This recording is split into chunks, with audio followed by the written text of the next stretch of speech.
નમસ્કાર મિત્રો, આજના આ વિડીયોમાં માધ્યમિક અને ઉચ્ચતર માધ્યમિક શાળાઓમાં તાસ ફાળવણીની સમજણ આપણે મેળવવાના છીએ. માધ્યમિક શાળાઓમાં એક અઠવાડિયામાં કયા વિષયના શિક્ષકને કેટલો વર્કલોડ હોઈ શકે છે. આ ઉપરાંત ઉચ્ચતર માધ્યમિક શાળાઓમાં કયા પ્રવાહમાં વિષય વાઇઝ વર્કલોડ એક અઠવાડિયાનું કેટલું હોઈ શકે છે. આ ઉપરાંત વૈકલ્પિક વિષયોના એક વીકમાં કેટલા તાસ હોય છે. આવી બધી જ વાત આપણે આજના આ વિડીયોમાં કરવાના છીએ. તો મિત્રો, વિડીયોને અંત સુધી જોજો જેથી કરીને તમને સંપૂર્ણ સમજણ પડી શકે.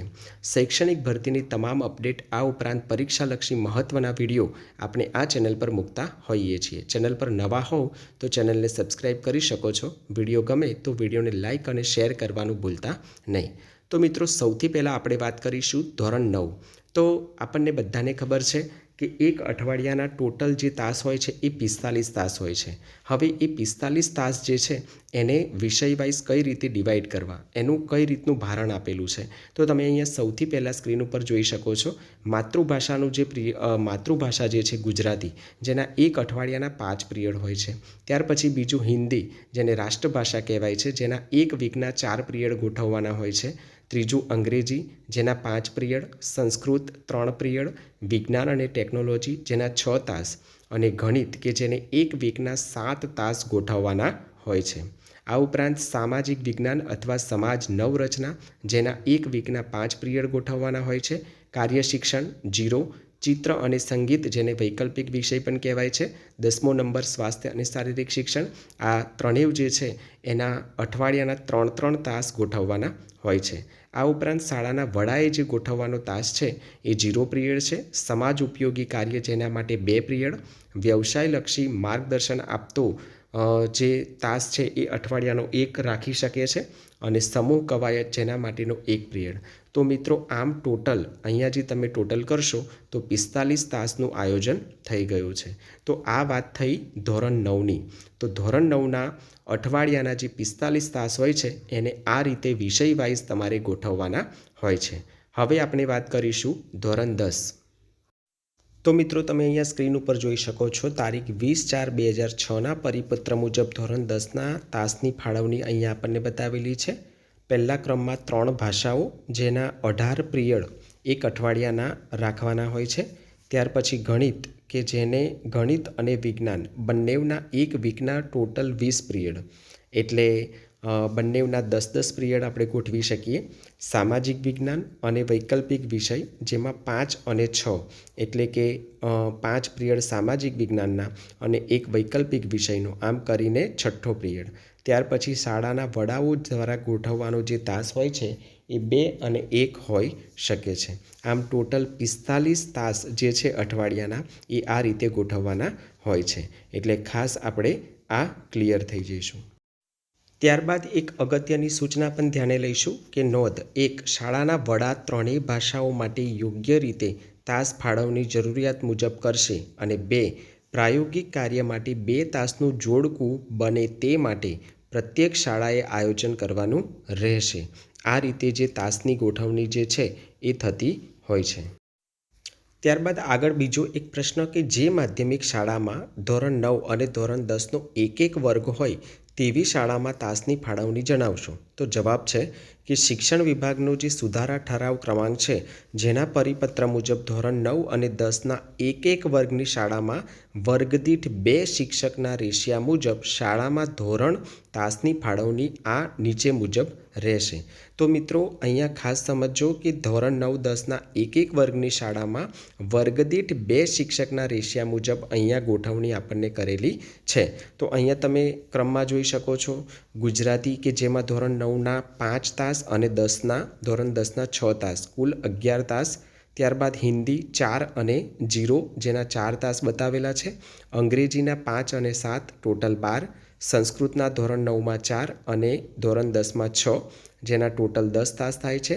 સમાજ વિદ્યા, એટલે કે સામાજિક વિજ્ઞાન, જેમાં ધોરણ 9માં 5 તાસ અને ધોરણ 10માં 6 તાસ, ટોટલ 11 તાસ. ગણિતના ધોરણ 9 અને 7માં બંનેમાં 7 તાસ, આમ ટોટલ 14 તાસ. વિજ્ઞાનના 6 અને 7, 13. આમ ટોટલ જે પિરિયડ છે એ તમે જોઈ શકો છો ધોરણ 9ના 45 અને ધોરણ 10ના 45, આમ ટોટલ 90 તાસનું આયોજન અહીંયા તમને બતાવેલું છે. ત્યારબાદ બીજો એક પ્રશ્ન એટલે કે જે શાળાઓમાં ધોરણ 9 અને 10નો ફક્ત એક વર્ગ હોય તેવી શાળાઓમાં આચાર્ય સહિત શિક્ષકોની કાર્યબોજની ફાળવણી નીચે મુજબ છે. અહીંયા જે આપણને ફાળવણી બતાડેલી છે એ હમણાં જે વાત કરી છે એ જ, પણ અહીંયા આચાર્ય સહિત જે શિક્ષકો છે એમને કેટલા ગોઠવવાના તાસ હોય છે. તો અહીંયા તમે પહેલાં જોઈ શકો છો, ધોરણ 9 અને 10ની વર્ગની સંખ્યા ટોટલ 2 છે. કુલ તાસ 90 + 10 એટલે કે 90 પિરિયડ જે છે એ 9માના 45 અને 10માના 45 પ્લસ 10 તાસ જે છે એ વૈકલ્પિક તાસ, જેમાં કોમ્પ્યુટર અને પીટી બરાબર વગેરે કુલ મળીને 100 પિરિયડનું આયોજન કરવાનું છે. જેમાં આચાર્ય સહિત મળવાપાત્ર શિક્ષકો એટલે કે એક આચાર્ય પ્લસ 3 શિક્ષક હશે આવી શાળાઓમાં, અને ટોટલ થશે 4. જેમાં આચાર્યને ફાળે આવતા તાસ જે છે એ 12 પિરિયડ હશે અને 3 શિક્ષકોને ફાળવવાના તાસ જે છે એ 88 તાસ હશે. હવે અહીંયા તમે નીચે નોંધ છે એ ખાસ જોઈ લેજો કે વિષય શિક્ષકના 21 કલાકમાં ઘટતા વર્કલોડને પૂર્ણ કરવા આચાર્યશ્રીએ પોતાની વિવેક બુદ્ધિ અનુસાર નબળા વિદ્યાર્થીઓ માટે 0 પિરિયડનું ગોઠવી વર્કલોડ સંપૂર્ણ કરી શકાશે. એટલે કે જે નબળા વિદ્યાર્થીઓ છે, જે વિષય શિક્ષક છે, જેમને 21 કલાકનો વર્કલોડ ન થતો હોય તો એમનો 0 પિરિયડ ગોઠવીને આ વર્કલોડ પૂરો કરવાનો રહેતો હોય છે. ત્યારબાદ મિત્રો ધોરણ 11 અને 12 જેમાં સામાન્ય પ્રવાહના તાસની ફાળવણી વિશે આપણે વાત કરીશું. અહીંયા તમે જોઈ શકો છો વિષય જેમાં પ્રથમ ભાષા, જેમાં ગુજરાતી, હિન્દી, મરાઠી, ઉર્દુ, સિંધી, અંગ્રેજી, તમિલ, જેના 1 અઠવાડિયાના 5 તાસ. ત્યાર પછી દ્વિતીય ભાષા, જેમાં ગુજરાતી, હિન્દી, અંગ્રેજી, જેના 1 વીકના 6 પિરિયડ. ત્યારબાદ માળખું ક્રમાંક 3, જેમાં 2 વિષયો આવશે, જેમાં અહીંયા જે વિષયો આપેલા છે એમાંથી કોઈ પણ 2 વિષય, જેમાં વાણિજ્ય વ્યવસ્થા, સંસ્કૃત, ફારસી, અરબી, પ્રાકૃત, મનોવિજ્ઞાન, નામાના મૂળ તત્વો. આના ટોટલ 12 પિરિયડ 1 વીકના. ત્યારબાદ ચોથું માળખું, જેમાં 3 વિષયો આવશે. આ 3 વિષયોમાં અહીંયા જે વિષય આપેલા છે એમાંથી કોઈ પણ 3 વિષય, જેમાં અર્થશાસ્ત્ર, આંકડાશાસ્ત્ર, સમાજશાસ્ત્ર, રાજ્યશાસ્ત્ર, ઇતિહાસ, ભૂગોળ, ચિત્ર, સંગીત, કમ્પ્યુટર, તત્વજ્ઞાન, સેક્રેટરીયલ પ્રેક્ટિસ અને વાણિજ્ય પત્ર વ્યવહાર. ટોટલ એના 18 પિરિયડ, અને આ 3 વિષયોના 18 પિરિયડ 1 વીકના આવશે. આમ ટોટલ જે છે એ 45 તાસ અહીંયા પૂરા થઈ જશે. તો મિત્રો આ થઈ વાત સામાન્ય પ્રવાહના તાસની ફાળવણીની. હવે વાત કરીશું ધોરણ 11 અને 12 વિજ્ઞાન પ્રવાહના તાસના ફાળવણીની. તો મિત્રો અહીંયા વિજ્ઞાન પ્રવાહમાં ગ્રુપ એ અને ગ્રુપ બીના તાસની ફાળવણીની ગોઠવણી કરેલી છે.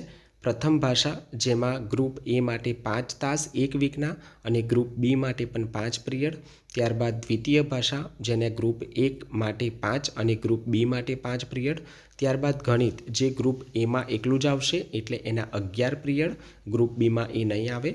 ત્યાર પછી જીવ વિજ્ઞાન, જેમાં સૈદ્ધાંતિક અને પ્રાયોગિક, ગ્રુપ બીમાં એના 11 પિરિયડ ટોટલ છે, જેમાં 9 પિરિયડ જે છે એ સૈદ્ધાંતિકના રહેશે અને 2 પિરિયડ જે છે એ પ્રાયોગિકના રહેશે. એ જ રીતે રસાયણ વિજ્ઞાન, જેમાં પણ સૈદ્ધાંતિક અને પ્રાયોગિક, જેમાં ટોટલ ગ્રુપ એ માટે 11 પિરિયડ અને ગ્રુપ બી માટે પણ 11 પિરિયડ, જેમાં 9 પિરિયડ સૈદ્ધાંતિક અને 2 પિરિયડ પ્રાયોગિકના રહેશે. એ જ રીતે ભૌતિક વિજ્ઞાનનું પણ ટોટલ 11 પિરિયડ, જેમાં 9 પિરિયડ સૈદ્ધાંતિક અને 2 પિરિયડ પ્રાયોગિકના. સ્વાસ્થ્ય અને શારીરિક શિક્ષણ, જેના 3 પિરિયડ અને ઉદ્યોગના પણ 3 પિરિયડ. મિત્રો અહીંયા નોંધ નીચે મારેલી છે, ખાસ સમજજો કે ઉપરોક્ત દર્શાવેલ તાસ ફાળવણી સંદર્ભે પ્રાયોગિક પાસું ધરાવતા વિષયો માટે શાળાના આચાર્યશ્રી ઈચ્છે તો વિવેકાધીન રીતે 1 તાસ પ્રાયોગિક પાસા માટે વધારી શકશે અને 1 તાસ સૈદ્ધાંતિક પાસા માટે ઘટાડી શકાશે. ત્યારબાદ બીજી પણ સૂચના છે એ પણ આપણે જોઈ લઈએ. 2 AB ગ્રુપ ધરાવતા વિદ્યાર્થીઓ માટે શાળાના આચાર્યશ્રીએ જીવ વિજ્ઞાન કે ગણિત વિષય માટે વિવેકાધીન રીતે 0 તાસનું આયોજન કરી શિક્ષણ કાર્ય કરવાનું રહેશે. જ્યારે 3 ઉપરોક્ત દર્શાવેલ તાસ ફાળવણીમાં શાળાના આચાર્યશ્રી ઈચ્છે તો શિક્ષકના કાર્યભારને વિપરીત અસર ન થાય તે રીતે વિવેકાધીન જે તે વિષયની તાસ સંખ્યામાં 1 તાસનો વધારો ઘટાડો કરી શકશે. તો મિત્રો આ થઈ માધ્યમિક અને ઉચ્ચતર માધ્યમિક શાળામાં તાસ ફાળવણીની વાત. તો મિત્રો માધ્યમિક શાળા અને ઉચ્ચતર માધ્યમિક, જેમાં સામાન્ય પ્રવાહ અને વિજ્ઞાન પ્રવાહના તાસના ફાળવણીની આપણે વાત કરેલી છે. આશા રાખું છું કે મારા દ્વારા જે માહિતી આપેલી છે જેનાથી તમે સંતુષ્ટ હશો. આ જે માહિતી આપી છે એના વિશે તમારી જો કોમેન્ટ હોય તો તમે કોમેન્ટ બોક્સમાં કોમેન્ટ લખીને પૂછી શકો છો. તમારો પ્રશ્નનો જવાબ આપવાનો પ્રયત્ન કરીશું. મિત્રો, ચેનલ પર નવા હોવ તો ચેનલને સબસ્ક્રાઈબ કરી શકો છો. વિડીયો ગમે તો વિડીયોને લાઇક અને શેર કરવાનું ભૂલતા નહીં.